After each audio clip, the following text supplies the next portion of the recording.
Today I'm going to be breaking down the Mr. Fantastic and Invisible Woman abilities in detail, exactly what they are going to be described as in-game while watching the trailer so you guys can see it in action along with the text of the description of what it's going to be doing. Okay, so we're going to start with Mr. Fantastic here first. I'm going to have them overlaid on the screen too so you guys can read it yourself.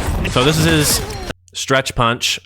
Yesterday I went over the leaked descriptions. They're basically the same, just different wording. So this is actually called stretch punch now. Stretch out a forward punch to attack enemies. There you see his E. It says E to damage. It shows that later on in the trailer. I'll go over it then. This right here where he grabs the two enemies, pulls them together. This is distended grip. Extend arms forward to entangle an enemy, then press left click to pull the enemy hit towards you and select and yank another enemy. Or select and yank another enemy, knocking them airborne against each other. Maximum, let me return the favor. Okay, that there is his left shift, reflexive rubber, stretch body to absorb damage before launching stored damage in the target direction. And then that, what we saw right there where he got big, that is his passive right there in the middle, that meter, 79. Once that gets to 100, it triggers elastic strength. Using abilities generates elasticity, boosting attack power, reaching full elasticity, triggers an inflated state that grants shield and boosts even more damage. And then down here, he actually gets to 780 HP at one point, which is insane. So this guy could have just been a Vanguard straight up. I think they're kind of trying to make him a DPS, but actually a Vanguard, so people that insta-log duelists are playing a Vanguard. Which is kind of smart. Did we go over the E? I think he showed the E actually right back there. It's right here somewhere.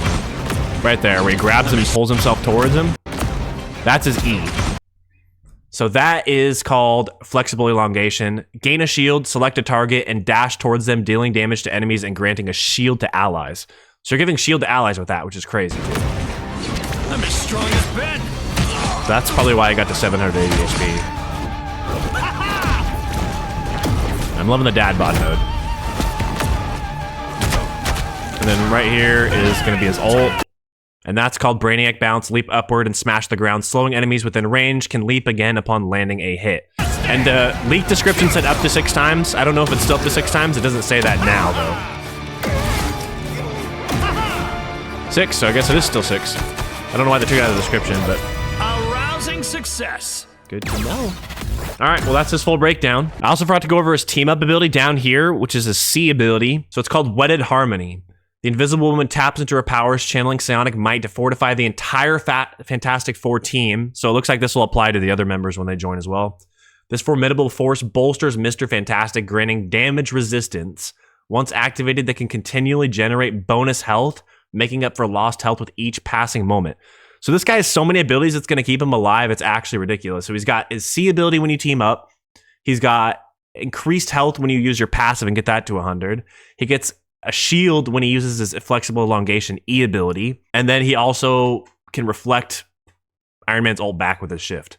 It's actually ridiculous. This guy's going to be the tankiest duelist by far. Okay, now let's go to Invisible Woman. So this is her left click, her primary, and it launches a force field that can pierce heroes, so you can hit multiple teammates, flying to maximum distance before returning to Invisible Woman, damaging enemies and healing teammates. So it's going to be like a boomerang type of thing where it goes forward and comes back. Next. So you're going to get like 2 heals out of it, I guess. This is going to pierce through them. Okay, there was that pushback right there. Oh no, that's actually her Agile Strike. So that's her V Agile Strike right there. Release a 3-hit combo. The third attack will launch up enemies in front. So let's go over that again. Force burst. There. And then that right there that we saw, that Force Burst thing, that is called Sonic Vortex.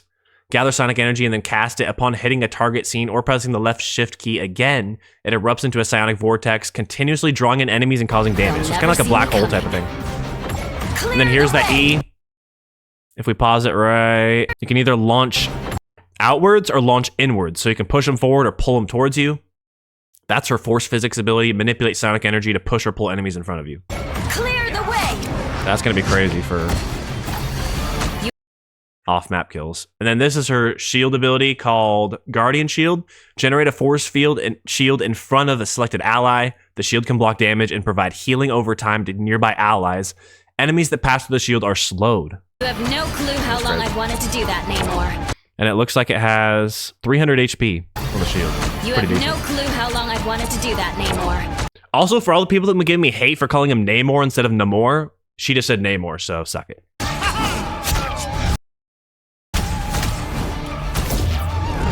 I don't think they showed her team up ability in here. And then is there anything else? She has a couple more abilities. We haven't seen them all. So that's her ult right there. Invisible boundary. Manifests an unseen force field within a chosen area, rendering allies inside undetectable by enemies and providing healing over time. Enemies that pass through the field are slowed. That is insanely overpowered. I mean, obviously we don't know yet because we haven't played it, but I just don't see how that's not like one of the best ults in the game already. That's crazy good. Well, she has a space ability. Generate a force field at your feet. Stepping on it propels you into invisible state. So it's like her jump. When you jump, you become invisible, I guess. And then her passive, it didn't really go over in the video, but I'll go over it now. Covert Advance. Enter invisible state sometime after disengaging from combat and grant yourself healing over time.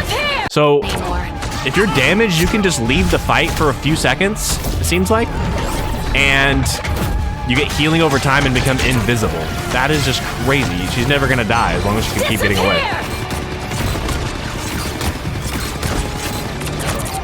I mean, she doesn't even have to go far. As long as she's quiet enough. That's kind of insane. A clear winner. She's able to just slip away real quick and hide around a corner and turn invisible. Heal to full health. I mean, that's big. All right, well, I think both of these characters are gonna be upper tier. I think that's kind of what they're going for with this game, releasing new characters in a really strong state and going from there, which I think is definitely the way to go instead of releasing them in a weaker state. Better to go more OP than really weak, in my opinion, just for the fun factor alone. But anyways, thanks guys for watching. Catch you in the next one. Peace out.